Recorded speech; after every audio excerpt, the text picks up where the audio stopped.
विहंगमांगयायिने भुजंगमांगसायिने तुरंगमांगघातिने नमो रथांगधारिणे। नमस्कार, मैं आचार्य सौरभ शुक्ला स्वागत करता हूं आपके अपनी यूट्यूब चैनल आचार्य सौरभ शुक्ला जी पर। प्यारे दर्शकों, आज मैं उपस्थित हूं एक बेहद ही महत्वपूर्ण विषय वस्तु को लेकर के। जैसा कि आप लोग को पता है कि पितृपक्ष प्रारंभ हो चुका है 30 सितंबर 2023 से। महालय का प्रारंभ हो गया है, पितृपक्ष का प्रारंभ हो गया है। तो इसमें श्राद्ध का बड़ा महत्व है।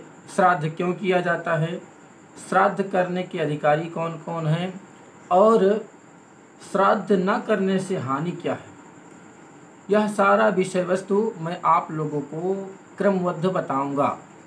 आज से ही इस वीडियो को मैं शुरू कर रहा हूं। इस वीडियो में कुछ जानकारी मैं आज श्राद्ध संबंधित जानकारी मैं दूंगा। इसके आगे क्रमबद्ध आपको जानकारियां मिलता रहेगा। अभी हमने एक श्लोक बोला जिसमें भगवान नारायण का स्तुति किया गया है। और कैसे भगवान नारायण का स्तुति किया गया है? गरुड़ जी की पीठ पर सवारी करने वाले, शेष सैया पर शयन करने वाले, अश्वरूपधारी केशी अर्थात राक्षस का संहार करने वाले तथा चक्र धारण करने वाले नारायण को नमस्कार है। किसी भी कार्य को करने से पहले मंगलाचरण कर लेना चाहिए, अपने आराध्य को प्रणाम कर लेना चाहिए। प्यारे दर्शकों, आज हम ब्रह्म वैवर्त पुराण हेमाद्रि में वायु तथा ब्रह्म वैवर्त का इत्यादि का जो वचन है श्राद्ध के बारे में, उसको मैं आपको बता रहा हूँ। लिखा गया है, देव कार्यादपि सदः पितृकार्यं विशिष्यते देवताभ्यो हि पूर्वं पितॄणामप्ययायनं वरम। देव कार्य की अपेक्षा पितृ कार्य की विशेषता मानी गई है। अतः देव कार्य से पूर्व पितरों को तृप्त करना चाहिए। श्रद्धात् परतरं नन्यच्छेयस्करमुदाहृतं तस्मात् सर्वप्रयत्नेन श्राद्धं कुर्यात् विचक्षणः। हेमाद्रि में सुमंतु का वचन है कि श्राद्ध से बढ़कर कल्याणकारी और कोई कर्म नहीं होता, अतः प्रयत्न पूर्वक श्राद्ध करते रहना चाहिए। एवं विधानता श्राद्धां कुर्याद् स्वविभवोचितम् आब्रह्मस्तंभ पर्यन्तं जगत प्रीणाति मानवः। ब्रह्म पुराण का वचन है कि श्राद्ध से केवल अपनी तथा अपने पितरों की संतृप्ति नहीं होती, अपितु जो व्यक्ति इस प्रकार विधि पूर्वक अपने धन के अनुरूप श्राद्ध करता है, वह ब्रह्मा से लेकर घास तक समस्त प्राणियों को संतृप्त कर देता है। यो एन विधना श्राद्धं कुर्याद् वै शांत मनसः व्यपेत कल्मषो नित्यं ज्ञाति न वर्तते पुनः। हेमाद्रि में कूर्म पुराण का वचन है कि जो शांत मन होकर विधि पूर्वक श्राद्ध करता है, वह संपूर्ण पापों से मुक्त होकर जन्म और मृत्यु के बंधन से छूट जाता है। इसीलिए आप सभी सनातनी भाइयों बंधुओं से निवेदन है कि आप लोग श्राद्ध अवश्य करें। श्राद्ध अपने पितरों के महालय तिथि पे, जिस तिथि पे वह अपना शरीर छोड़े थे, उस तिथि पर श्राद्ध करें। कई लोग को अपने पितरों के देह छोड़ने का जो तिथि होता है वह नहीं पता होता है। तो मैं बता दूं, जिन भी भाइयों के, मित्रों के पितरों के महालय का अर्थात गोलोकवास का समय नहीं पता है, वह सभी लोग पितृपक्ष के अमावस्या तिथि को श्राद्ध कर देते हैं। यह शास्त्र में लिखा गया है, गरुड़ पुराण में लिखा गया है। आइए हम लोग श्राद्ध की परिभाषा जानते हैं, श्राद्ध कहते किसे हैं? श्राद्ध तो हम लोग करते हैं, लेकिन इसकी परिभाषा क्या है? तो लिखा गया है, पितरों के उद्देश्य से विधिपूर्वक जो कर्म श्रद्धा से किया जाता है उसे श्राद्ध कहते हैं। श्रद्धया पितृन् उद्दिश्य विधिना क्रियते यत् कर्मात् तत् श्राद्धम्। श्रद्धा से ही श्राद्ध शब्द की निष्पत्ति होती है।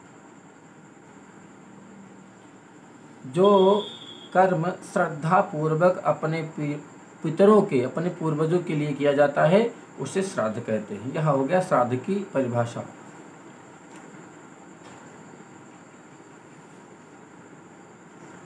और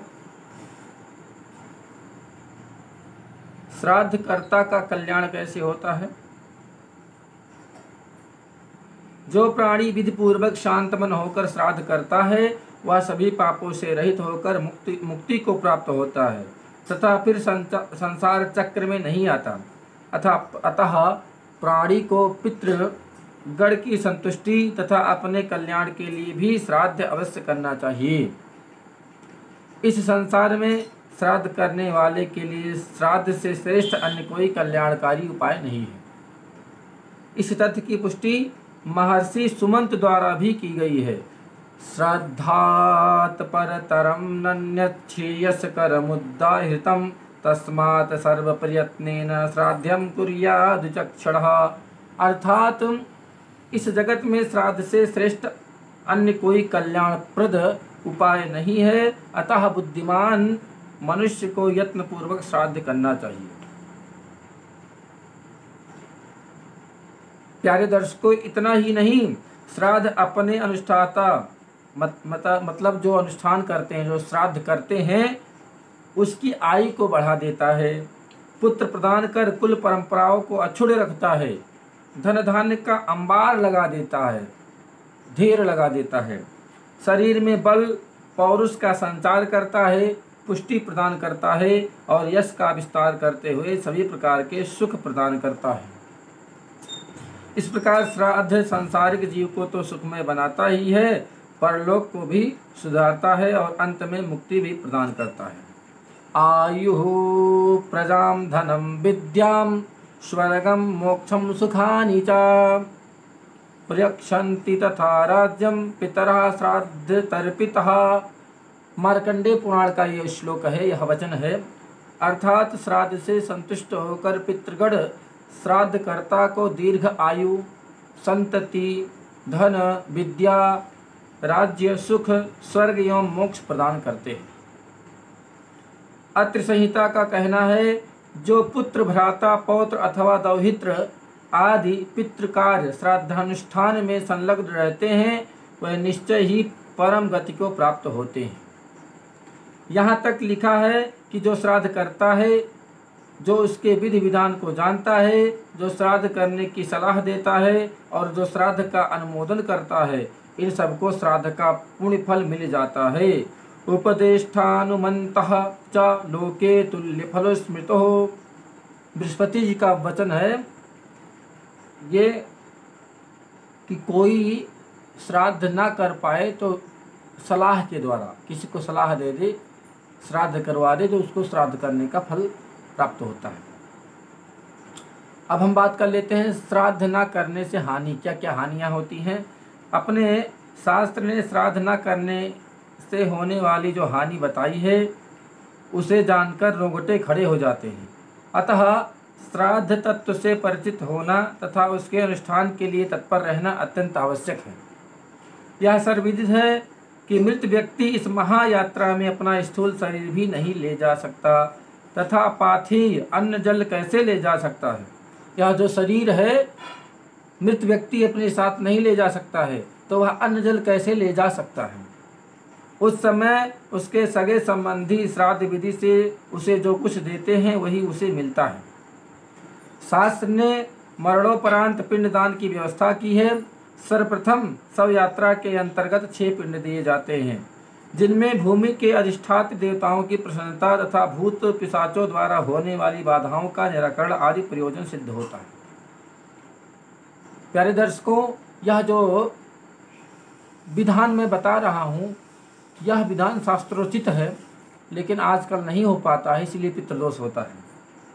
इसके साथ ही 10 गात्र में दिए जाने वाले 10 पिंडों के द्वारा जीव को आतिवाहिक सूक्ष्म शरीर की प्राप्ति होती है। यह मृत व्यक्ति की महायात्रा के प्रारंभ की बात हुई। अतः आगे उसे पाथे रास्ते के भोजन, अन्न, जल आदि की आवश्यकता पड़ती है। आप गरुड़ पुराण पढ़ेंगे तो उसमें लिखा गया है कि एक एक नर्क को पार करना पड़ता है, बहुत यात्रा करना पड़ता है इस जीवात्मा को, तो उसमें भूख प्यास बड़ा सताता है, बहुत व्याकुलता होती है। तो जिस भी प्राणी के लिए श्राद्ध नहीं किया जाता है उसे बड़ा कष्ट झेलना पड़ता है। जो उत्तम खोड़सी में दिए जाने वाले पिंडदान से उसे प्राप्त होता है। यदि सगे संबंधी पुत्र पौत्रादि ना दे तो भूख प्यास से उसे वहाँ बहुत दारुण दुख होता है। उत्तम खोड़सी क्या होता है? उत्तम खोड़सी होता है जो वर्षी होता है, वो वर्षी 12 महीने का जो श्राद्ध होता है। वैसे तो शास्त्रों में बताया गया है कि हर महीने एक पिंडदान होता है, लेकिन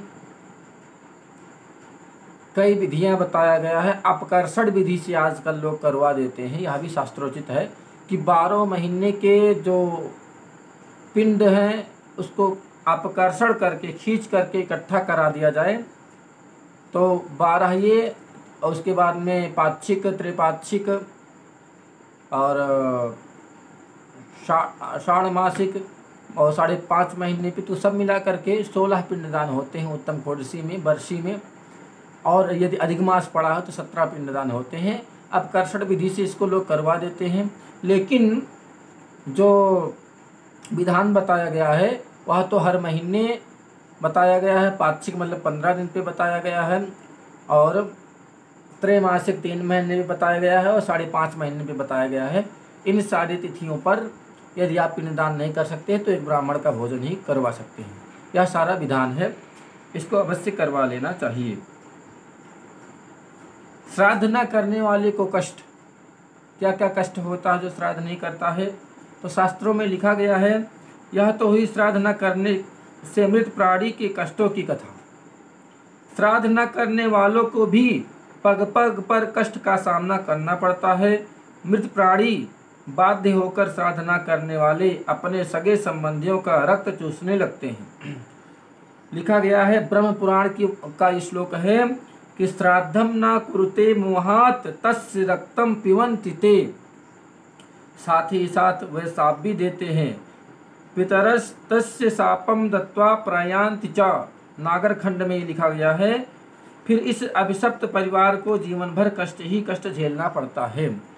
जिसके घर में श्राद्ध नहीं होता है उसके पितर क्या करते हैं, मजबूरी में अपने ही सगे संबंधियों का रक्त चूसने लगते हैं और श्राप भी दे देते हैं, जिससे घर में तमाम प्रकार का बाधा होता है। किसी को संतति नहीं होती है, कोई किसी प्रकार से परेशान रहता है, कोई किसी परेशानी से परेशान रहता है, तो यह सारा समस्या आता है।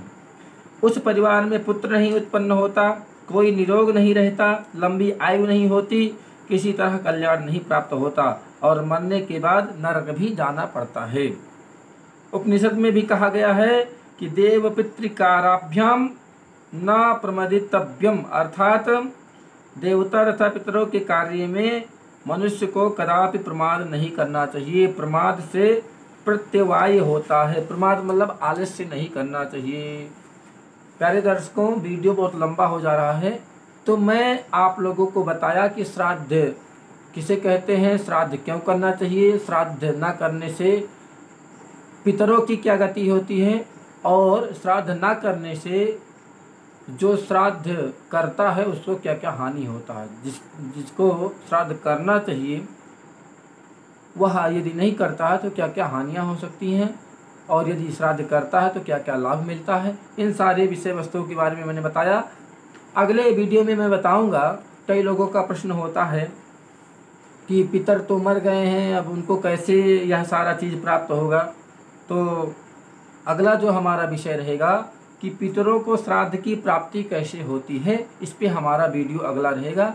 तब तक के लिए जय श्रीमन नारायण। यदि हमारे चैनल पे आप नए हैं और ऐसे अच्छे अच्छे वीडियो आप देखना चाहते हैं तो इस चैनल को सब्सक्राइब करें।